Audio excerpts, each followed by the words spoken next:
thought my dad was not going to fight the DUI because I told him, don't fight the DUI. You shouldn't do that. For those of you who don't know, my dad got pulled over and got a DUI. After, he's 67 years old. He should have already got one. Should have gotten a few. Yeah. And so I said, okay, well, don't fight it because you're silly if you're going to fight it. Like, don't even try. Right. He's like, okay. He goes, I need to call you and find out more. And he never did. And then I heard from some friends of mine at the bar you could fight it, that technically they can't do this, and that's against my Fourth Amendment. And a guy at work, he's a sergeant, and he said in the Army they call it barracks lawyers. So it's like bar lawyers, barracks lawyers. And just like the jailhouse lawyers. Yeah. And he said that the guy, so Dad's like, so the last time I talked to him, I go, Dad, you have court on Wednesday, on the 27th of April. You need to go do that. And he's like, oh, well, I talked to this guy who did it, and he said that I could fight it, and I could ask for footage of, video of when I got pulled over because I wasn't going the wrong way. Because since I talked to you last, we get his mail here because he used to live. Right. Excuse me. And it's his ticket, and it says driving the wrong way, in the wrong lane, heading, in the wrong direction, slurring his words, his eyes are bloodshot, he smells like booze, and they ask him to do a breathalyzer. He tries to do it, but, just like blue, like real light. And then they said, we're going to do blood. He goes, let me check with my lawyer. So he calls a lawyer. He goes, I want to call a lawyer. They said, okay, let him call a lawyer. He comes back, okay, I'll do the blood. So goes ahead and does the blood, and now he's like, well, I wasn't even driving the wrong way in the wrong lane. Like, I've never been that fucked up. I said... It doesn't matter. He did the blood. Yeah, I said, Dad, even if you were just going just a little bit in the other lane, all the cop has to write. That's something more for him to write, like that you were in the wrong lane, but you're just over it a little bit. And he goes, well, I talked to this guy, and I can get the footage from the cop car, and, if I can get that, and, find out why he pulled me over, if he pulled me over just because he thought, if there was a reason, because if there was no reason, I'll get it thrown out. And I said, Dad, wow. I said, the attorney, the court-appointed attorney is going to throw all that other shit out except for the DUI. I said, that's what happened to me. They're like, we'll cross all this out, just the DUI. And he's like, no, I know, but I want to get it totally off. Like, that's ridiculous. So that's where I just, okay, Dad, whatever. Like, I'm done. I'm not going to. I can't wait to hear how this happens, how this goes. Exactly. So Wednesday he has court. So I'm going to see if I can get the day off. Mm-hmm. I'll go down there with him. Yeah, I was tempted to do that too, just to sit there and see how he argues, see what he says. And well, and and the first one isn't going to do anything anyway. The judge ultimately isn't even going to let him talk. Yeah. He'll just be like, how do you plead? And he'll be like, oh, I'm going to fight. And the judge will be like, okay, then you can talk to the court-appointed lawyer. Yeah. And he'll talk to the court-appointed lawyer, and the court-appointed lawyer is going to be like, no, there's no fighting this. You can hire another lawyer if you've got 10, 15 grand that's willing to do this. And then your dad will hopefully smarten up. And well, and that was something else he said. He said, I have this other lawyer that I was going to go to that he had before something. And because when he said, let me call a lawyer, they gave him a phone book, and he called, Lerner and Rowe or whatever. But he said, he goes, I may go to my other lawyer that I had before. And he goes, and if I have to pay, I don't care, because this is ridiculous that they pulled me over. And he doesn't get, but you were driving drunk, correct? Right. Well, I wasn't that fucked up.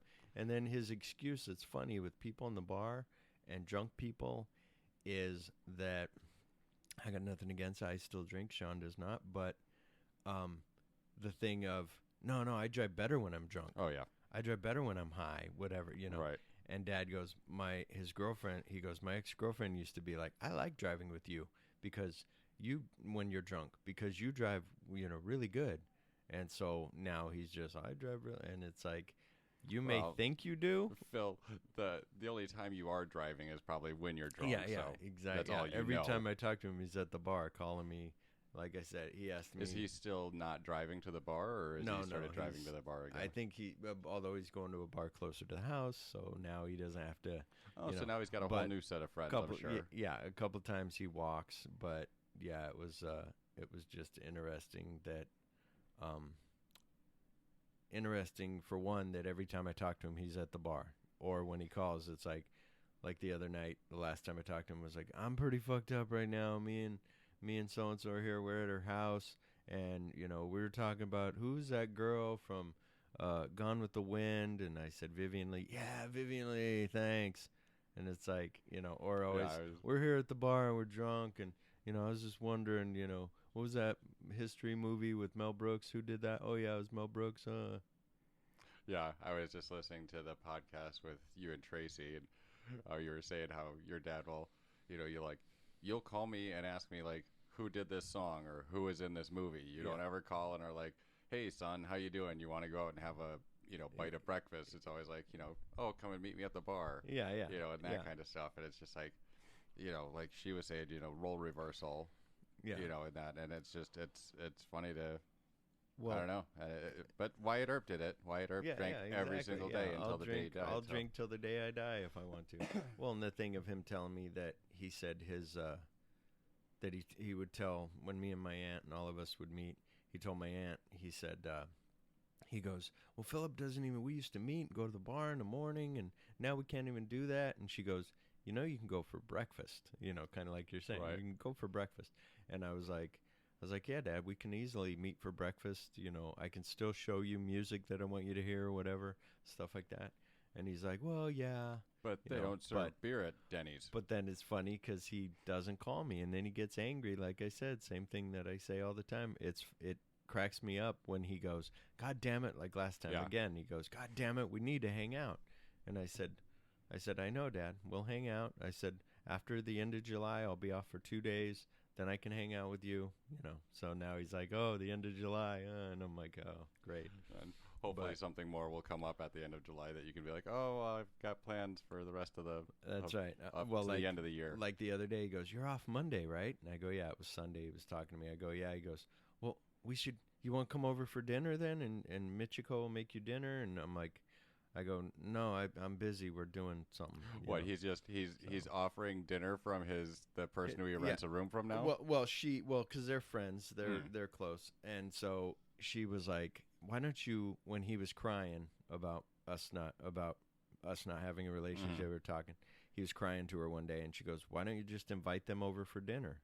So he's like, would you guys want to come over for dinner? And I said, well, Danielle's busy with school, but I can come over. Like she said, she doesn't hate him. She's just irritated by him. Right. So I'm like, but I can come over. So he's like, oh, okay. So I said, maybe the end of July we'll do something or whatever. So, but something that I did want to check in with, I was talking to Tracy about how I was going to go see my aunt on that weekend or on Monday morning. And I went and saw my aunt, and we hung out and we talked about, she told me all about her jobs that she's had, and I told her about mine, and talked about me doing the podcast, how I enjoy it because it's something creative that I can make and put out there. And I never really had, my family was never like, you can do it, you can do good. So I said, so now I'm like doing this, and it, makes me feel but in good. a way your family created this, because without all those stories. That is true. Then I wouldn't want to be like, hey, let's talk about my drunk dad. You may be right. I may be crazy, but it just may be a lunatic you're looking for. That's Billy Joel. Yeah. But so we talked and had this set at Denny's for fucking. We were gonna like go to a park and go walking. We ended up sitting at Denny's from like 5:30 in the morning until like noon. Oh Jesus! And so then and we met up there between us. So then she left and went back to Tucson, and I came back here, and it was real nice. And then the other day when I talked to Dad, he goes, did you ever get Dina's number? I said, you know what? She said that I could, she told me I can give it to him. But I said, yeah, I did. I have it now. I didn't say, she said I can give it to you now. Right. And he's like, I go, yeah, we met the other day. What do you mean you met the other day? God damn it.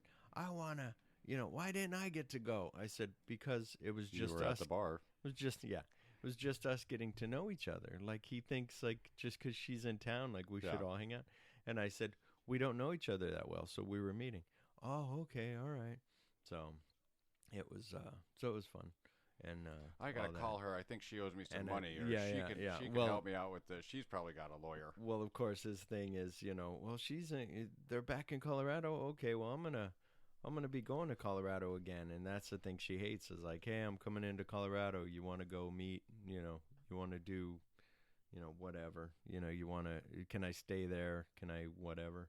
Hang out? Can we watch movies together? And they're like a retired couple that just, she does her own thing. George does his own thing, and that's it. Mm-hmm.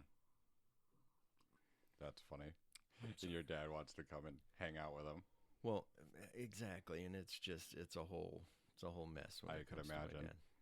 But so that'll be interesting. Him trying to fight the thing, The DUI. the DUI.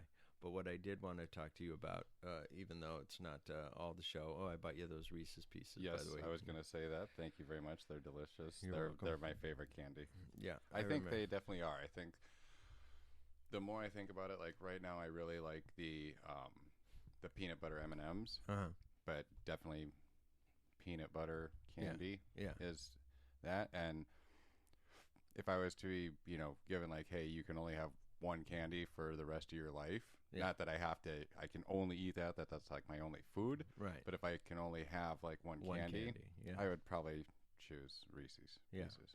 I used to think that mine would be Reese's Cups. Mm-hmm. So yesterday they had 2 for $3.33. So I got Reese's Cups and I got those.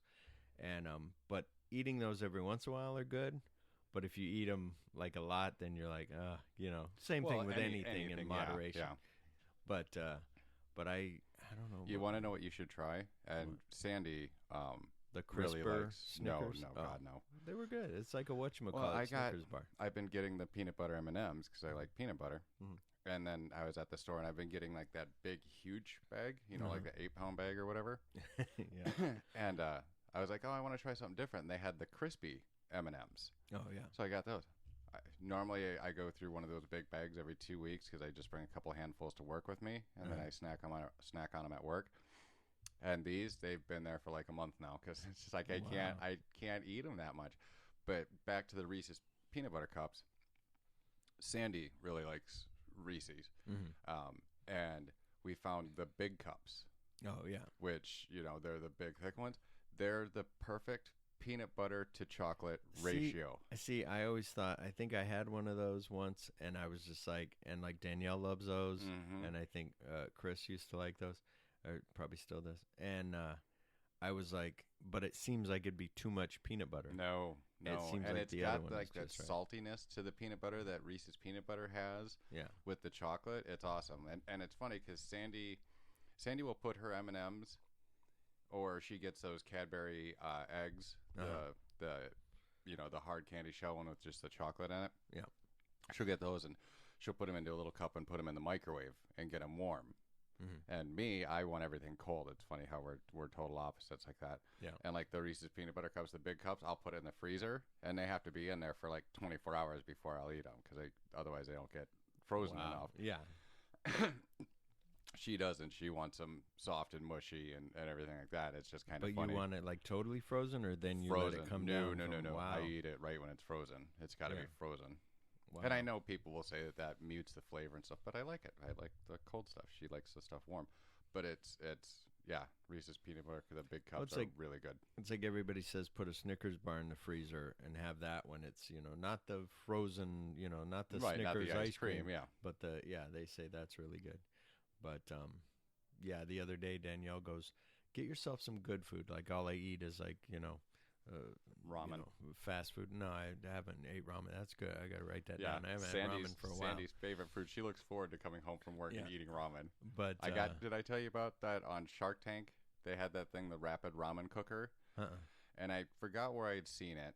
And then I was looking at it, and it's like, as seen on, I think I first saw it on Slick Deals, and it was on sale. And then I looked it up, and they're like, as seen on Shark Tank.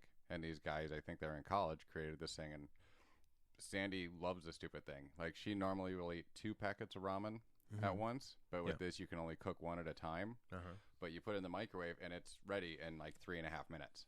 Wow. And you just put water in there, and it cooks it perfectly. Like, she knows to add just a little bit more water to it and like an extra 10 seconds or whatever, but cooks it exactly the way she likes it, and she gets to have her ramen. She has it practically every night. And it's called the Quick Ramen Cooker. The Rapid Ramen Rapid Cooker. Ramen Cooker. Yeah, I've got 2 of them. If you want to try one, I'll bring the one that I have at work, and I'll let you try it. See, I have I have hot water in my thing. We got one of those water things from Walmart, like it's about up to your nipples. Oh, like the water dispenser thing? Yeah. Bottled water thing? You put the big water bottle under there, 5 gallons.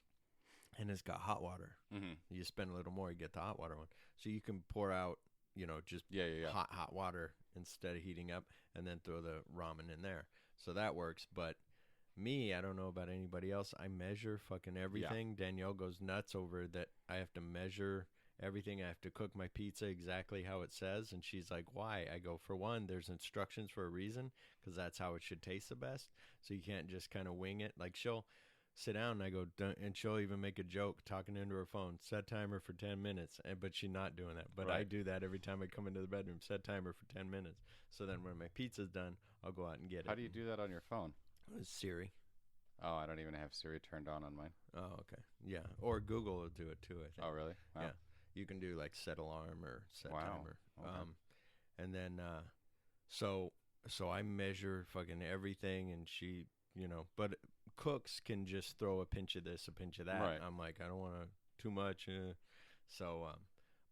then with the ramen, do you pour the stuff out, or do you leave I like the water and everything in there, and I drink that. Yeah, like with this, you don't need nearly as much of the water, because pretty much when you're using, it says on there too, like half the sodium, because it says you could use half the flavor packet on it, because there's not all the water that makes the broth. Yeah. It doesn't taste right without the full flavor packet, so you just put the full flavor packet on there. Everybody's asleep now that we're talking drier. about ramen. Yeah, it's much drier noodles. Sorry, everybody. No. Check it out, the Rapid Ramen Cooker. I'm intrigued, yeah. And they have a Rapid Mac Cooker now. We tried it once. It didn't work as well. Like mac and cheese? For mac and cheese, like for craft? Yeah. And it's made by the same people, but it's a way you can cook the pasta in like 4 minutes in the microwave. So you don't have to wait for it to come up to a boil and all that kind of stuff. The way that this thing is shaped and made and everything, it cooks it quickly. That's interesting. Well, and that for college kids, that's like perfect. Oh, yeah. Yeah. So that's awesome. But yeah, speaking of like the podcast with you and Tracy, and was talking about her son, and I can't believe it's like, I've known Joe for a long time. 94, 93. I don't. I'm horrible with yours, but yeah. Well, like I said, we saw Natural Born Killers, and it was a little before that. Right. Yeah. But and I knew him, and he was married at the time, but I don't think he had a. Did he no, have a he kid? Wasn't married yet. He was with her. They had one kid. No, because while we were working there, was Joe and I had to run to Blythe. Right, but that was before I worked there. Oh, I thought that was after. Anyway, I don't know. Maybe he was either married or not. I don't know. We'll figure it out. But didn't have any kids. Yeah. So I think he had the kids while I knew. It's just it's crazy to think that. Yeah, that the one is 15. Yeah. I was just like, oh my god. And he's fucking. I was telling Joe, and I told the kid that too. His name's Jake.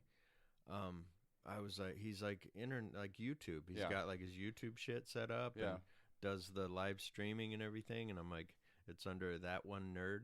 And I'm just like, and I told Joe, I go, he does like, he's got titles and everything on there. And Joe's like, yeah, I know. I don't know how he does it, but he knows how to do it. And then Josh, though, is just kind of a quiet. Josh is the older one. He's like 19 or something, 18, 19. And he's just But see, even that. Yeah. And it's just like, really? And then there's the 4-year-old.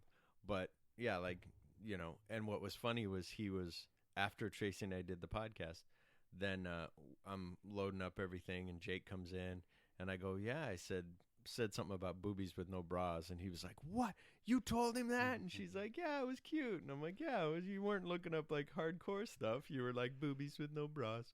And I'm like, hopefully you learned your lesson. And he's like, oh, yeah. So it's like I'm an internet star. Yeah. He's like, oh, I know.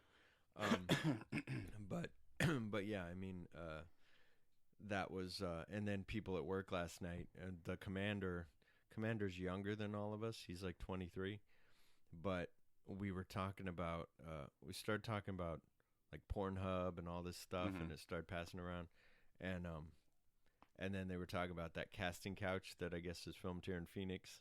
Oh, really? Yeah.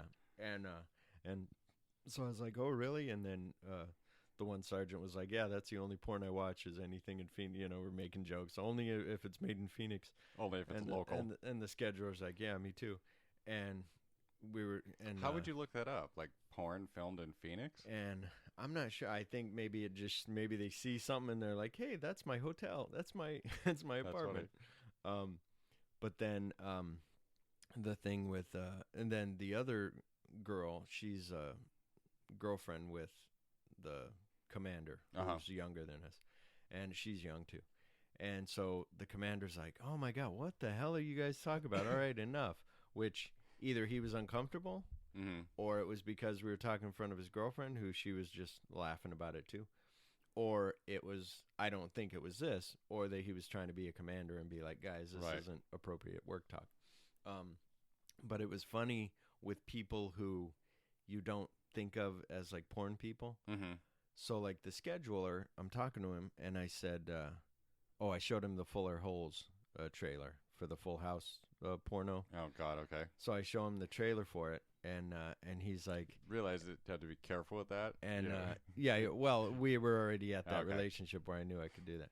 And so I'm like, look at this, because he was like, oh, I like your podcast where Sergio talked about if you had baby fetuses that you crushed up into a powder and you took those to have better sex, would you do that? Like, is that wrong? And we were like, he goes, I like that. That was funny. So I said, here's this trailer. And he watched that. And then at the end, it says available on Pornhub Premium. And he's like, oh, like everybody does. Oh, you lost me now. I can't just go watch it. And so he's like, oh, Pornhub. I go, yeah, Pornhub Premium. He's like, yeah. And then the other girl, she's like, the girl goes, what? And I go, that's a service you got to pay for. He's used to Pornhub that you don't have to pay for. And she's like, oh. So it was a whole, thing that we were talking about. She's like, yeah, I got it. I can give you like a week free trial. She's like, here, use my code. And so, yeah, it's like, RedTube and all those. And they talked about, what's her name on Nerdist? Sasha Grey was on Nerdist. Yeah. And she was talking about how, like, RedTube will just there's no, like, you can't fight it. It's already out there. And, like all that is copywritten stuff that they just throw up. And so it's like, but it's crazy how much money that's making, how much money Pornhub's making, all this. Well, and weren't you saying that she was just like, you just have to get to the point where it's like, you got to go with it and embrace it because it's not going to go away. Yeah. And you can fight it and do everything you want to do. And I think that's pretty much like the same thing with the music industry. Like the music is like, you either embrace it, or it's going to be there anyway. And they were talking about, for anyone who is listening to the show, Prince just recently died. What? Yeah. Yeah. And, now they're coming out and saying that it may have been painkillers and stuff, that he had been fighting a back problem. And somebody saw him outside of a pharmacy and he was pacing back and forth waiting for a prescription. I'm like, he was fucking jonesing for fucking oxy. Yeah. I know that feeling. Yeah. And, that to me, it sounds like it's going to probably come out and there's probably some sort of drug interaction or some sort of drug involved. But he was so protective of his music that you can't find it streaming. You can't find it, on a lot of the stuff. They were talking on the radio saying that, I'm sure, after a lot of people heard, they went out and wanted to try to listen to Prince music and, can't find it because he's so protective of his music. Well, and that's like, I heard like he was trying to start some new streaming thing that he had been talking about a couple years ago or something that I think, and then some music thing. And then the thing that interests me that's kind of weird because it is copywritten, like I did a YouTube video for my wife, like proposed to my wife, and I put it up on YouTube. And it had the beginning theme of like Robin Hood. It was the Morgan Creek theme. And then it had Billy Joel, Just the Way You Are. Played that. Now, I didn't put anything on there to click here to buy it on iTunes or anything. I just put it up. Well, and I think it's only like if you're monetizing it. Right. There's different copyright. Like they could strike you, I think, for anything. But especially like you could get in trouble, I think, if it was monetized. Well, and they kept it there for a year maybe with the music, left everything alone. Then after a year, the music stopped. Now it's just the video. You can't see audio of it. So you can't hear audio. I can't see audio anyway. That'd be awesome. And then, but the thing with that was, what was that? Was that then on YouTube you'll have like when David Bowie died, you could go to YouTube and just have like a mix of David Bowie, and you could just listen to all these David Bowie songs that were free for you to sit there and listen to. Like Sergio and Yvette, when they're hanging out on their patio at night, she'll have wine, he'll have beer and a cigar, and they'll just put on YouTube and just let it play through all this music. Yeah, I always have playlists on my phone, and then I've got one of those little Bluetooth speakers at work, and I leave it plugged in so I don't have to charge it, and then I plug it in directly to the phone too, just so it doesn't pick up any background stuff, just whatever. People talking about you. I've got the cords for it, so whatever I do it that way. I'm just weird like that. Yeah. But I'll have different playlists, on my music. Well, this girl that sits next to me pulls up a playlist on YouTube and just lets it play whatever's on there. Yeah. And I'm just like, well, no, I want my own. Yeah. Well, it was like Guardians of the Galaxy. They put up a thing for YouTube that was it was that whole soundtrack, but it was on there, and you could just, and it wasn't a video. It was just the picture of the cassette. It says awesome hits, and then it just played through the whole thing. Well, and remember for a while there was Derpy, which was that recording thing where you could turn any YouTube video into an MP3. Yeah. Derpy's still around, but now you have to pay for it. Oh. And if you pay for it, you can still do that. And I remember getting a bunch of music off of there because you could just put the URL into Derpy and it would convert it into an MP3 form of the song. Yeah. So. Yeah. No, that was I always liked that because I was like, oh yeah, I want that song. I got some song from Inglourious Bastards that way, but now I have the CD. But something that I want to talk to you about, some Japanese game shows that I found that are crazy. But I happened to watch a thing. I told Shawn, I go, let's talk about porn on the podcast. And then I found a thing last night that was streaming was VR porn. And it was about how they're filming it. And this guy, it was from Wired. And they were talking about, they showed how there's a camera with like 7 cameras on it. And the girls were like, how do you film it? How is it? And she goes, it's weird because you got to be in these awkward positions to have it get you the right way. Right. And you don't want to put your leg out of frame because then it'll throw off the fourth wall. Right. They're supposed to be in it. And if your leg disappears, then they're like, wait, I can't see your leg. Right. And then the one was, the way it is like, I don't know if you know Cinerama. They used to film movies with 3 different cameras. Okay. And they'd show it really wide so it encircled like half of the room would be like circular. And so on the 3 cameras, if you got in this seam, it was a little weirdness in between the things because there was a seam there. And that's how this is. They want to keep you in the thing, otherwise your leg will go to a seam and it'll look weird. Right. Okay. For if you're looking. But it was really, they said and I believe that's totally the way porn's gonna go. Like you walk into a room and there's a woman and and you check her out and whatever, and then how, I don't know how it works with like if your hands are on her, like you're not gonna feel anything. So I don't know how. Wow. Or if you just but maybe there's something you put on gloves and it feels like it feels like boobies with no bras. Yeah. And then, so yeah, it was just interesting the way they were filming it and the way that, that as soon as those came out, everybody's going, oh, porn will be nice on those. Right. So, and then the one guy goes, oh, I know what I want for my Christmas gift. The guy reporting was like, oh, right. So, but it was interesting. But now I have this Japanese game show that I found that was supposed to come up on the other screen. It is, hang on. Sorry that you're hearing this Japanese game show. But it's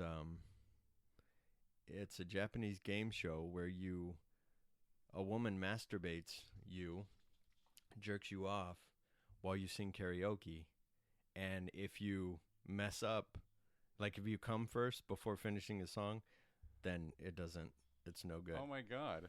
So, I'll try to explain what we're watching. We can hear the audio. I'm going to share this on our Facebook page. So there's a good-looking woman. The guy has no clothes on from his waist down, and there's a curtain in front of him, and it's a game show, and he just sings. And he's not doing much singing. No, he will. He's starting. This song hadn't started yet. And I thought like that woman being pretty, oh my God, like she's good looking. My other question is, as a woman jerking off a guy on a game show, do you get paid a lot of money? Do you get paid a bit more if he fails? And then I was thinking, is she using his? Is she talking dirty to him? She's like, say it. That's what I'm wondering too, if she was doing that. And really, is that just a curtain in front of there, and really nothing's going on, or no, is it really? No, I know it. Well, yeah. Well, and then I thought maybe she has, maybe she was using like a whatchamacallit? What do you call those things? Like a fleshlight. Like a fleshlight. But no, because when he comes, they show the cum. They don't show, it's all pixelized, but it's just, this is a game, I understand Japan is an older country than us, so they can get away with stuff like this, but why can't, if we showed this on TV, people go crazy. Like, what is it with Americans? But then there's Japanese people who are real polite. They got to be polite. They got to, all that stuff. If they're not, if you do something wrong, you get insulted by the Japanese. That was his semen on the floor that they just showed. Oh, okay. Yeah. So she should show her, like, finger up his ass or something. That'd be funny. If he already came, Jesus, it's going to start hurting. Well, I think, he's still got to finish, and then they got to see if he's, they got to see what his score is now. What's this guy? This guy looks like down the corner. I know, but he looks like she should show her, like, licking her fingers now. Isn't that gross? That's his semen there. And then he gets graded on it. And then, I don't know how good that was for people that weren't listening, but, people that can't see it. Wow, that's crazy. There was another one that is,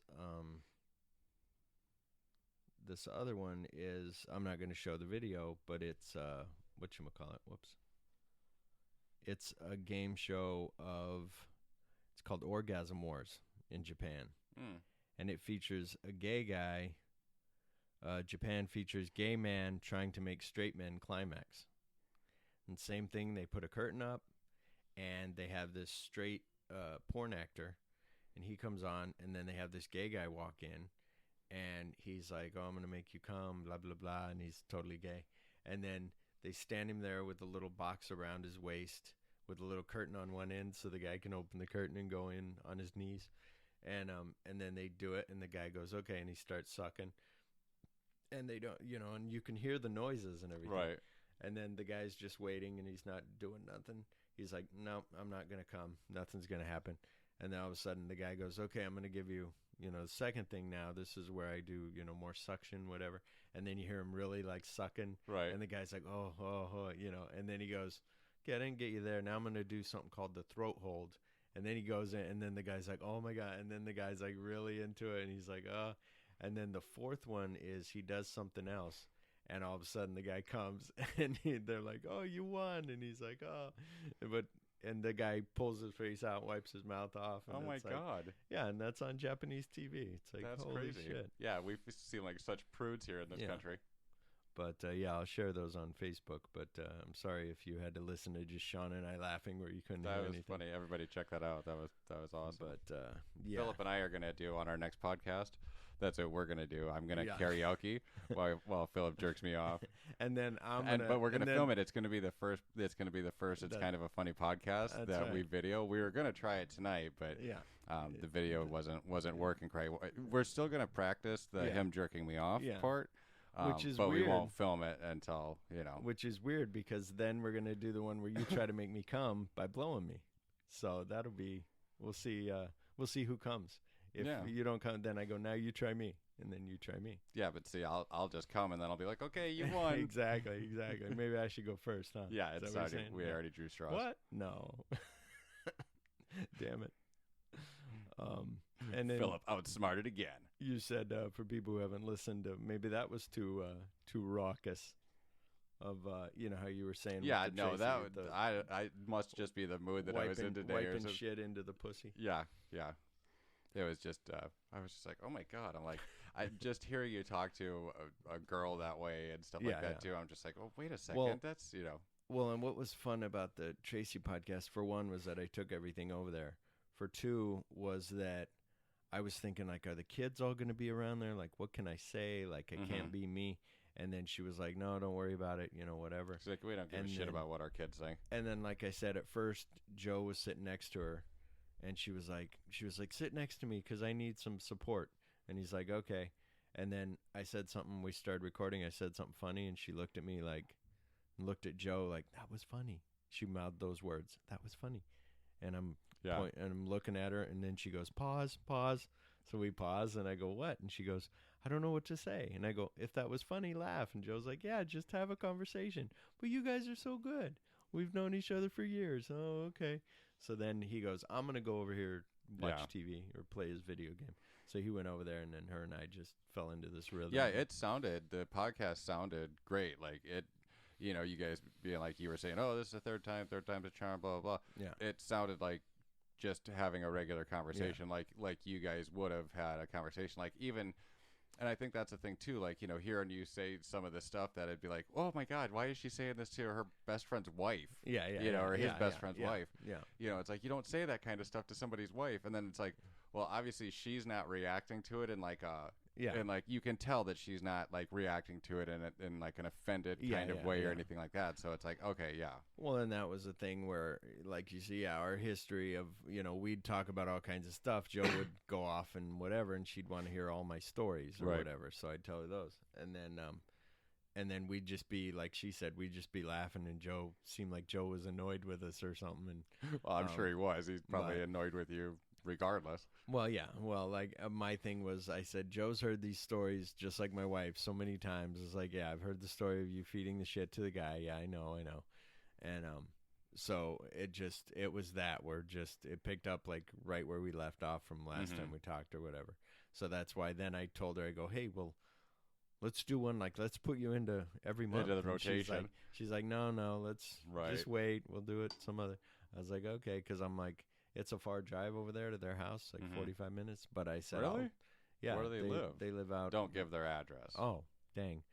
Past the 303, like out at Surprise, like Dear way Lord. out there, like by the White Tank Mountains. Okay. So like where we used to go shoot? Kind of, yeah. Over by Luke? Yeah, like past Luke. Yeah. Oh, Jesus. Like way out there. Yeah, gotcha. Past the 303, past like, it's called Waddell. It's like Sheriff Wardell from fucking Devil's Rejects? No. It's funny because we were just talking about like the music and Prince and stuff like that. And I don't know why I thought of it. You had said something that made me think about it. About having a recording whatever off of Derpy. Right. And it's like I found the Devil's Reject soundtrack. And they had the one with the audio clips from the movie and then the one without it. Oh, cool. And it's funny, like when I looked on eBay for it, there was one of them that was like $68 or something. And I was like, what the hell? I'm like, I know this movie is old and they probably don't make this soundtrack anymore, but why is this thing $68? And then they had another one that was like $6. And it still said it was in good condition and everything like that. And I'm like, I just want it to fucking put onto my iTunes and then I'll go trade it in at Zia. I don't care. But yeah, I got the same exact soundtrack that I wanted. Did you get the one with the audio with clips? The audio stuff? Yeah. Oh, cool. Yeah, that's weird that happened. You and I must be connected in some way. The other day I was either listening to not Led Zeppelin. I was either listening to Leonard Skinner or something, and I was thinking of Freebird, and I was thinking of that end scene that you and I love that, yeah. And I was like, man, that was a good soundtrack. Oh, and then also I was thinking, like, I don't know if my wife's seen that movie. I got to show that to her. And also what keeps going over in my head is that I want to see that movie, Salem. Yeah, I have it. I was one of them that I burned. Oh, okay. I think I still have it. I don't know. Remind me. I have your Star Wars. I brought it back. It's out in my car. Okay. Yeah, I thought he was supposed to be doing a part 3. to Devil's Rejects. Oh yeah. You know, because there was the first one was House of a Thousand Corpses, right, yeah. then Devil's Rejects, and then I thought there was supposed to be another one. I That would thought be I cool. heard something about him that he was making it, but Yeah. I Did you hear don't about know. when he was at the Oscars and people they tried to they thought he was some homeless guy that was painted up and they tried to kick him out of the No. at the red carpet and they like stopped and there's a picture of him like painted with his dreads and everything. Painted? Like yeah, like his face was painted for some reason. Oh, really? Okay. But and then he's wearing dreads, but he's wearing like just his regular clothes that he wears. And all of a sudden, I guess security tried to stop him, and he was like, you know, finally like, I'm Rob Zombie, and they're, oh, okay. So wow, it was. I didn't read the story, but I just saw a picture of him on the red carpet, and it said, "Police security stops Rob Zombie, thinking he's homeless." So it was funny. Something else we were talking about, television shows, Japanese and all that. Something that struck me is I hate reality TV. You do too. But why is it that, for one, it's funny that people don't realize what is scripted and what is not scripted, or that certain things are added for effect. Right, yeah. I think the majority of the stuff is scripted, in my opinion. But I think it's where, like, I used to watch Amazing Race with Chris, and I'd be like, oh, my God. We'd be like, look at that. Oh, my God. And then when you really start watching it a little bit one step back, you can see where that was a scene from earlier. This was where edited they cut it here. together. Yeah, and you're like, okay. Or that the audio doesn't match the mouth.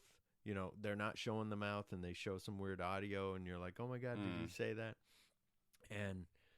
But see, I never even, I now that you say that, it makes perfect sense. I never watched the shows enough to even catch that, so I'm glad you said that. Well, and that's where, like, you know, it was like one that I'm watching now that you would like. It's a good show to watch, even though it's a little bit corny on that aspect of it. But it's called Hacking the System. I think it's called. It's on Netflix, and it's like it's season 1. It's like I forget how many, maybe 13 episodes, and it's a guy who shows you how to, you know, open a beer bottle with the, you know, piece of paper. Oh, it's kind of like $1. life hacks, kind of like a life hacks kind and of show. And he'll show you that, or he'll show you how to make a little electrocution thing for if somebody's going to grab your door handle, they'll get shocked. Shows you all these little things, how to get a better safe and how to survive, you know, in the wilderness or whatever. Oh, cool. And yeah, I'd love that show. And so what's interesting, though, is he'll be like one of them was dining, was like restaurants and stuff. And he said a lot of he was explaining the menu. Everything that they want you to look at is in the right side, in the right-hand side of the menu, because your eye goes directly to the right for some reason. And so that's where they put grilled salmon. That's where they put all the expensive stuff. Interesting. And then, you know, I imagine it's probably because the way we read. Yeah. And then I don't know. And then he said, like, right under that will be like the same thing, you know, whatever. And then he was also explaining, if you go to a place and you look and they have specials, and the way they did it was they wrote on the board like Kobe beef, shepherd's pie, beef shepherd's pie, like all this. And he was like, you can see how they have too much Kobe beef and they have to get rid of it before it goes bad. That's why they're doing that. And then he explains how to like but his thing was, I'm going to go to this restaurant. The owner knows I'm filming, but the people don't know I'm filming. And I have a camera here, and I'm going to sit down, and I'm going to order some food. And he orders the food, and he's being real polite with the guy, and he's mentioning, like, I've been here a lot. I come here a lot. Is there a place for me? I know everything's busy. I usually sit right there. And the woman makes his friend, you know, wait a while she, like, helps him right away and puts him by the window like he wanted, because she thinks he's a regular, but he's really not. And then the waiter comes over and helps him, and he's, you know, complimentary with the waiter and asking him to make some decisions, which he said then makes that guy feel in power. And then he does a better job. And then at the end, he wrote a thank you note to the chef. Right. And he said, you got to realize the chefs are back there. Nobody talks to him. Nobody gives him any recognition. So he gave him a thank you note, and then he got like a piece of cake, like a free piece of cake from the chef. So he was like, that's how to get free dessert. And you can get, you know, it's not always going to work, but this is what to do. Wow. But it was one of those. What's that show called? It's called Hacking the System. Hacking the System. I'm going to have to check that out. That's a show right up my alley. Yeah, but it's also one of those where, like, some of that, like I said, where it'll be like, we're going to break into this house. The owner knows we're breaking in, but doesn't know when. and you're like, come on, some of that you just go, the lights are on outside, lightening up the whole thing, whatever. Right. It's one of those where you kind of go, okay, but I just ignore. I just watch for the info of it. Right. And that's what I'd be interested in, the info. So, and it seems to make sense. Some of it could be, but you think about that. If you ever worked in a service industry, how would that kind of stuff make you feel? Yeah. Working in the industry like I work in, taking phone calls, I know like when people come in and they're real salty and real just, it's like you want to tell them, be like, you know what, you're going to catch a lot more flies with honey than you are with vinegar. Yeah. That kind of thing. Because it's like you come in and I've had people tell me, they're just like, I was just late. I'm sorry. I was late. It won't happen again. Can you please make an exception for me? And it's like, hell yeah. I will. I'll issue the credit. I'll put your interest rate back down, all this kind of stuff. But if they come in and they're like, you know what, you owe this to me. Do you know who I am? Do you see how much I spend? It's like, sorry, no, we've already credited 2 other fees for you in the past. I'm not going to do this. Yeah. And it's just like, don't come in demanding. Come in with a little humility. And I guess maybe that plays to me from my recent background and going through, all the crap that I went through and learning some humility and stuff like that. Like I can appreciate it when somebody else admits their faults and sounds genuine about it. Yeah. So one thing I just noticed, I really like that cable on your computer. That's cool. Yeah, Fry's Electronics, $6. Nice. Or no, wait, this one might $60. No, I'm wrong. This one came with our people mount. People don't know what we're talking about right now, it's but it's just HDMI, a USB or an HDMI cable. And it's just one of the corded, like braided kind of ones that looks like you it's buy cool. You buy me a replacement if you really want it. I'll give it to you. No, I really don't care. Okay. You just like it. It's black and blue. Like Shawn's gonna leave my face.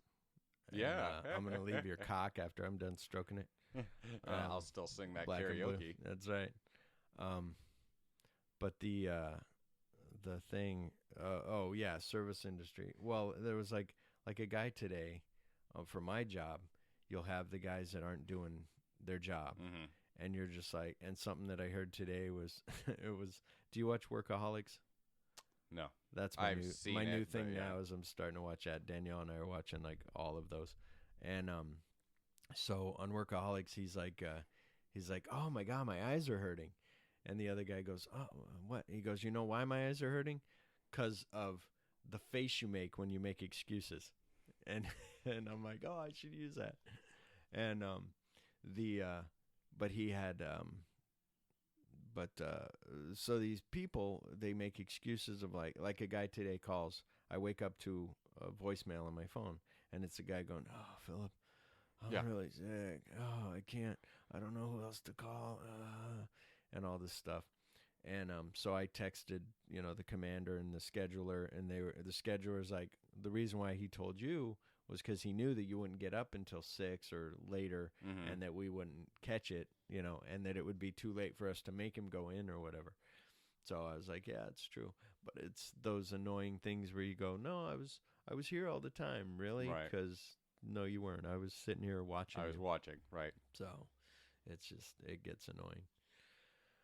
But well, yeah, it's like just different things like it, and it reminds me of a story at my job when I was on the phones just taking regular phone calls. Then with my boss's boss, we would have a thing where they called it triangular coaching, where you would go in with the boss and listen to a call, and she would give her feedback and blah blah blah.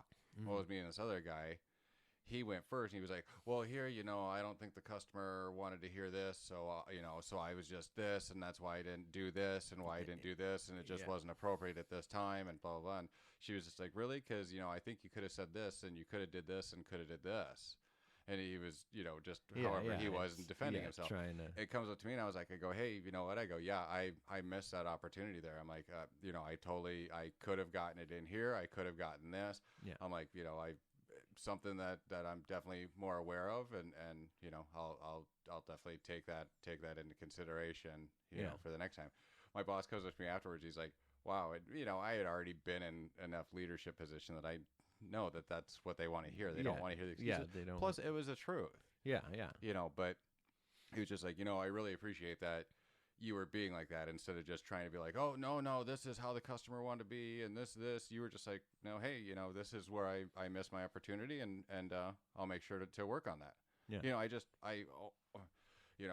Like the cliche of like, oh, you need to own your mistakes, or like, whatever. I forget what that cliche thing is now, but that's the thing where people are now, I'm like, I take personal responsibility for this. That's what it was. And it's like, you don't have to announce it to the world. Just be like, just do it. Just do it. Right. Yeah. Well, that's like somebody, like I said, at my old job where the guy was like, the owner was like, I heard that so-and-so caught the guy sleeping in front of the property, in front of the fences.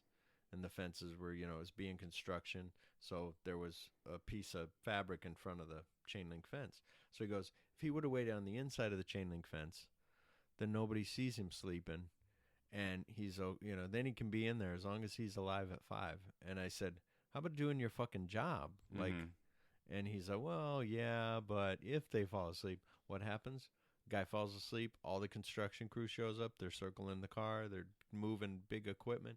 This guy's asleep in the car. So they end up going, we don't need you guys anymore. It's one of those where, like, God. Just for one, don't be lazy at work. For two, just take responsibility. If somebody goes, well, yeah, and you're like, what did I just pay these people for? So to have somebody come here and sleep on the job? Yeah, exactly. We just paid somebody to sleep. Yeah, we could put a scarecrow in the middle of the field and scare people away. But yeah, it annoys me when people won't fess up to what they do. And then me, I'm a little too, like my wife says, I'm a little too honest. Right. So, like, well, and to me, like, just from my addiction, going through recovery, that kind of stuff, background, like, everything before for me was the victim.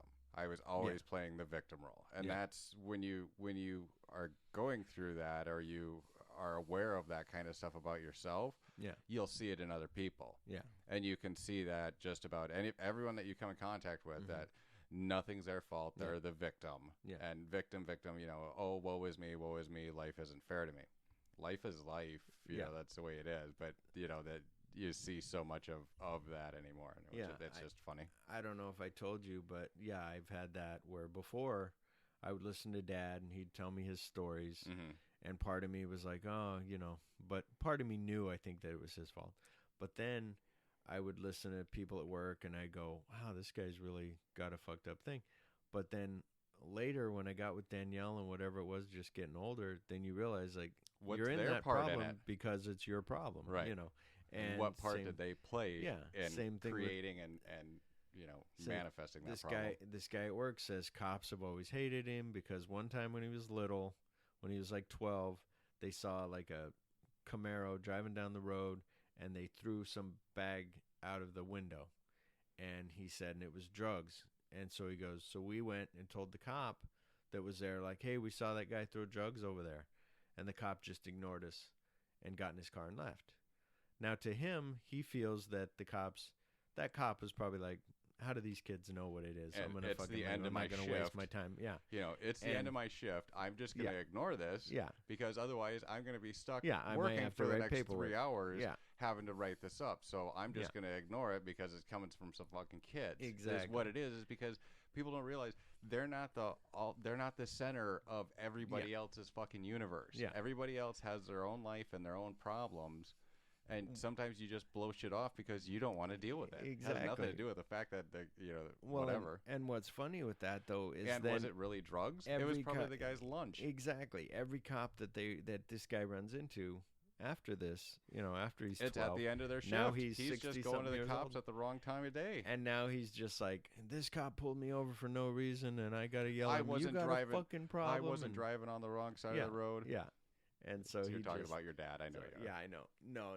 But this other guy, though, it's the same thing. Like, oh, they're against me. Like, I don't know why his other thing. He's got a file somewhere, and all the cops see his file when they go out on the beat to, keep an eye on that guy. This one cracks me up because he's so fucking important. He said, when I patrol this one area around this one building. And he's a security guard. Yeah. He said, what are you saying about us? He said, when he's walking around this one building, he goes, these guys are watching him. And he goes, and they watch me all the time. Am I really that fucking good looking that they're going to watch me? And first of all, no, he's not.